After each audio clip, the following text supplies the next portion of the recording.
Hi guys, this is all about Lexi and welcome back to my YouTube channel and to my Facebook page. Finally, after 2 days, meron na rin tayong vlog. So today, another vlog ay samahan nyo ako magluto ng budget-friendly na boppies. But before anything else, intro muna!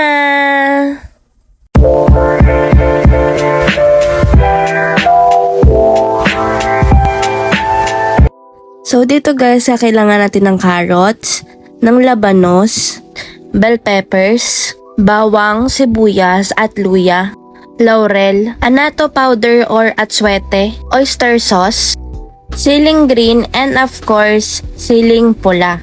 At syempre dahil ito ngay budget friendly, kakailangan natin ng atay at balon-balunan ng manok.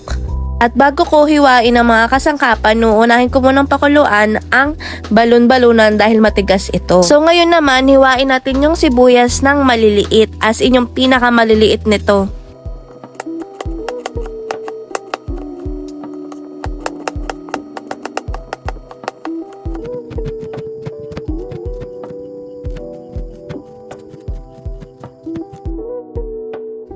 And after that, isunod naman natin balatan ang bawang. Alam nyo ba guys, wala akong pangdurog dyan or what, and wala na rin talaga akong lakas para idurog-durogin pa, kaya ayun, minano-mano ko na lang din siya. And after mong balatan yan, syempre hihiwain mo rin yan ng maliliit katulad nung sa sibuyas.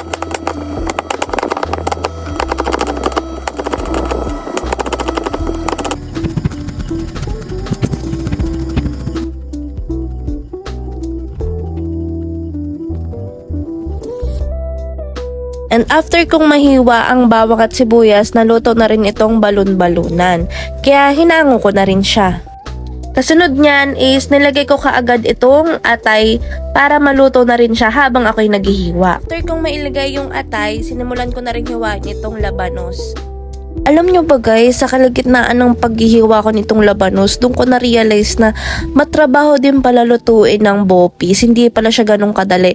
What I mean is, siguro madali lang siyang lutuin, pero doon sa mismong procedure sa paghihiwa, ganun, matrabaho pala siya kasi nga kailangan maliliit talaga yung hiwa mo. Hindi mo rin siya pwedeng shortcutin talaga. Tapos, kung mapapansin nyo sa part na yan, nagbago na yung angle nung aking camera. Gawa nga nung nalobat yung isang cellphone, tapos nasa kalagitnaan ako, buti na lang may charge pa yung isang cellphone kaya napagpatuloy ko talaga siya. Medyo nakakangalay din talaga maghiwa kasi tignan nyo, sobrang dami pala nung dalawang labanos. Dapat pala isa na lang yung pinabili ko. Akala ko kasi sakto na yung, sakto, oo, yung dalawa sakto na siya. Tapos dyan sa bandang inihiwa ko na yung carrots, alam mo yung ngalay na talaga yung kamay ko. Ikaw ba naman maghiwa ka ng ganong kaliliit? Tapos bidyaan medyo nilalakyan ko na siya, pero it's not giving. May pinapatunayan. Kaya ayun, inihiwa ko rin talaga siya ng maliliit. Halos shortcutting ko na nga rin tong video na to kasi nakakangalay din talaga habang nag-i-edit, sobrang haba. Ayun, isa din talaga sa na-realize ko na kapag magluluto ka ng boppies, agahan mo.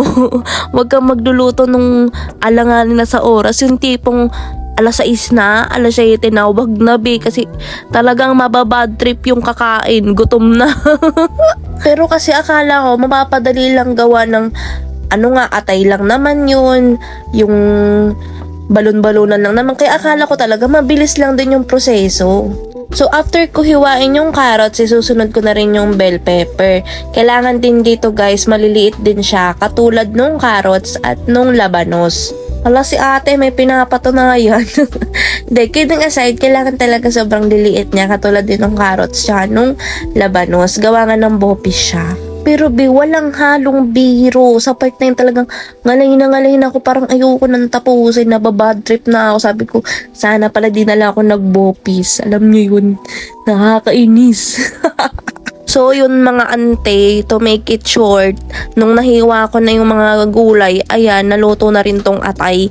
Feeling ko nga na-overcook to eh. Hindi ko alam kasi sobrang lambot niya na. Akala ko sakto lang. Tapos ito na ang madugong eksena. Dito ko lang na-realize na sobrang matrabaho talaga. Akala ko sa gulay lang. Tapos dito sa may balon-balunan, parang makunat na ewan. Hindi, gano'n naman talaga yung texture niya. Pero kasi, hihiwain mo siya ng maliliit, which is yun yung nakakapagod. Yun yung mahirap na part. Talagang ngalay ka na dun sa labanos, sa carrots, tsaka dun sa bell pepper. Tas, mangangalay ka pa dito, B. Talagang bad trip na ako niyan. Nahihilo na ako. Kaya be, kung rush na rush ka na talaga, huwag ka nang magluto ng bopi. Siguro kung magluluto ka, yung may katulong kayong madami kayong maghihiwa para mabilis. Pero dahil nga may gusto nga akong patunayan, kaya syempre pinagpatuloy ko pa rin to. Hindi, joke lang. Kidding aside, syempre, nasimulan ko na eh. So, kailangan ko siyang tapusin. And lesson na rin to sa akin na next time, ayusin mo na. Huwag ka nang barbara dyan. Kita mo, ako lang ba yung nagvo-vlog na sa umpisa? Maganda yung voice over. Pagdating sa kalagitnaan, mukha na akong shock lang ewan. Tapos ito na naman yung isang pagsubok. Be, habang naghihiwa ako, ayan, namatay na naman yung ilaw. Buti na lang meron akong isa pang cellphone. Tapos wala. Talagang magulo. Talagang nalobat din talaga siya, ewan ko. Kaya lumipat na naman ako ng kabilang cellphone. Yun talaga yung isa sa mga struggle. So, by the way, sa video na yan, yung atay na hinihiwa ko. And thankfully, be, sa sobrang lambot niya, mabilis ko na lang talaga siyang nahiwa. Medyo humupa yung pagka-bad trip ko talaga, be, malala.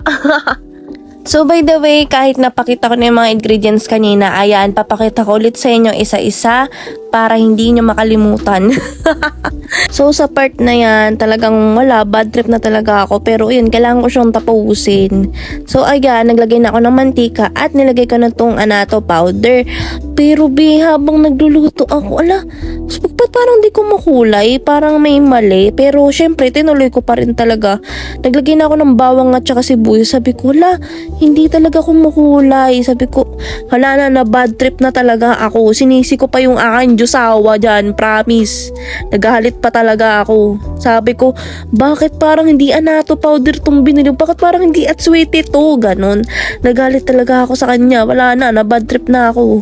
So ayun, after ko mabad trips ko, tuloy ko na lang to. Ayan, nilagay ko na rin yung bell pepper, yung labanos, tsaka yung carrots. Naisip ko siguro anato powder lang talaga yung kulang nito. And kailangan ko pa rin talaga siya ipagpatuloy kasi masasayang naman kung hindi ko na siya itutuloy, lalo na wala naman kaming ref. Ay rather nakapatay pala yung ref namin. So ayan, nilagay ko na rin yung sili and tinuloy ko na rin talaga siya. Then nung naluto na yung mga gulay, tsaka ko naman nilagay yung balon-balunan. And after that, syempre halo-halo lang at nilagyan ko rin ng tubig. Nung naluto na yung balon-balunan, nilagay ko naman na yung atay. And after that, syempre nilagay ko na rin yung pampalasa katulad ng oyster sauce. Tapos nilagyan ko na rin siya ng suka. And then yung parang anato powder na binili kanina is binigyan ko pa ng chance. Bali tinuno ko siya sa mainit na tubig. Pero habang hinahalo ko, wala pa rin talaga. And then the next day, syempre pinalipas ko na. Ayun, bumili na ako ng anato powder tsaka ng oil. Then ginawan ko siya ng paraan. And ayun naman, nag-success naman siya. Nag-success siya ng very very light kasi nung tinikman ko na siya, ayun, parang may kulang talaga sa lasa niya. Kaya nung after ko kumain, talagang nilagyan ko pa siya ng siling labuyo tsaka ng onting magic sarap. Hindi siya sponsored, pero hindi naman kasi talaga ako gumagamit ng magic sarap at ayaw ko rin talagang gumamit ng magic sarap. Pero nung time na yun, sabi ko, parang no choice na ako. Kaya ayun, gumamit na ako kahit onti lang naman. And then, nung after ko na siya maayos, pinatikim ko ulit sa akin Diyosawa. Sabi niya, mas masarap na daw. Pero, alam mo yun, hindi talaga ako satisfied. Kasi kaya siya sumarap dahil doon sa magic sarap. Pero kung wala nun, feeling ko talaga guguho na mundo ko. Ay, masyadong OA.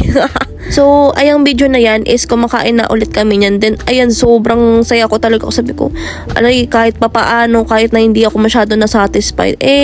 At the end, nagawa ko pa rin talaga siya ng paraan. And sumarap din siya.